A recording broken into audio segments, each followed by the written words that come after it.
திருப்பத்தூர் மாவட்டத்தில் காரில் 20 கிலோ கஞ்சா கடத்திய 2 தம்பதிகள் கைது செய்யப்பட்டனர். தோரணம்பதி சோதனைச் சாவடியில் தனிப்படை போலீசார் வாகன சோதனையில் ஈடுபட்டிருந்தபோது அந்த வழியாக வந்த காரை நிறுத்தி சோதனை செய்ததில் காரில் 20 கிலோ கஞ்சா கடத்தி வருவது கண்டுபிடிக்கப்பட்டது. தொடர்ந்து கஞ்சா மற்றும் கடத்தலுக்கு பயன்படுத்தப்பட்ட காரை பறிமுதல் செய்த போலீசார் கடத்தலில் ஈடுபட்ட 2 தம்பதிகளை கைது செய்து நீதிமன்றத்தில் ஆஜர்படுத்தி சிறையில் அடைத்தனர்.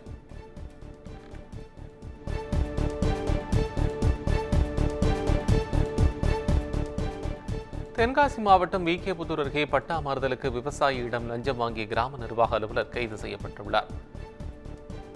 ராஜகோபாலபேரி கிராம நிர்வாக அலுவலர் பத்மாவதியிடம் கலிப்பட்டி பகுதியைச் சேர்ந்த விவசாயி செல்வம் பட்டா மாறுதலுக்கு விண்ணப்பித்திருந்தார். இந்நிலையில் செல்வத்திடம் பத்மாவதி 5000 ரூபாய் லஞ்சமாக கேட்டதாக கூறப்படுகிறது.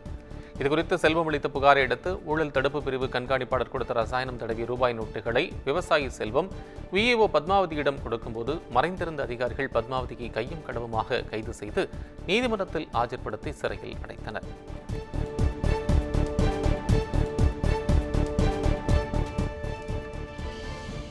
தருமபுரி மாவட்டம் பெண்ணாகரத்தில் போராட்டத்தில் ஈடுபட்ட 120 மாற்றுத்திறனாளிகள் கைது செய்யப்பட்டனர். மாற்றுத்திறனாளிகளுக்கு உதவித்தொகையை ஆந்திராவில் வழங்குவது போல 5000 15,000 உயர்த்தி வழங்க வேண்டும், ஊரக வேலை உறுதி திட்டத்தின் மூலம் மாற்றுத்திறனாளிகள் அனைவருக்கும் வேலை வழங்க வேண்டும் என்பன உள்ளிட்ட கோரிக்கைகளை வலியுறுத்தி தமிழ்நாடு அனைத்து வகை மாற்றுத்திறனாளிகள் உரிமைகளுக்கான சங்கத்தின் சார்பில் பெண்ணாகரம் பேருந்து நிலையத்தில் போராட்டம் நடைபெற்றது.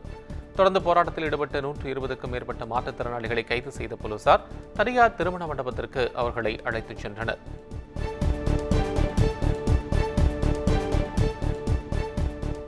திருவண்ணாமலை மாடவீதியில் வருவாய்த்துறையினரை கண்டித்து 200க்கும் மேற்பட்ட பெண்கள் சாலை மறியலில் ஈடுபட்டதால் பரபரப்பு உண்டானது.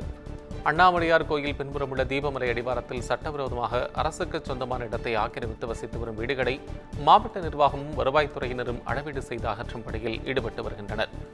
இந்நிலையில் வருவாய்த்துறையினர் மீண்டும் வீடுகளை அளவீடு செய்து கையொப்பம் வாங்கும் பணியினை மேற்கொண்டனர். இதனை கண்டித்து அப்பகுதி மக்கள் 200க்கும் மேற்பட்டோர் சாலை மறியலில் ஈடுபட்டனர்.